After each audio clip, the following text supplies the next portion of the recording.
понравилось. Мы споем вам две песни, две недлинные песни, очень красивые. Первая на стихи Есенина, музыка Катрича, «Дымом половодье» называется песня. И вторая – это духовный стих «Благодатный дом». Послушайте, пожалуйста.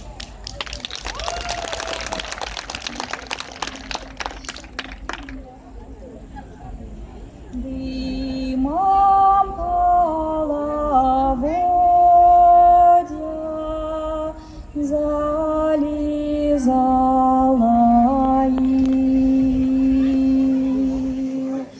желтые погодья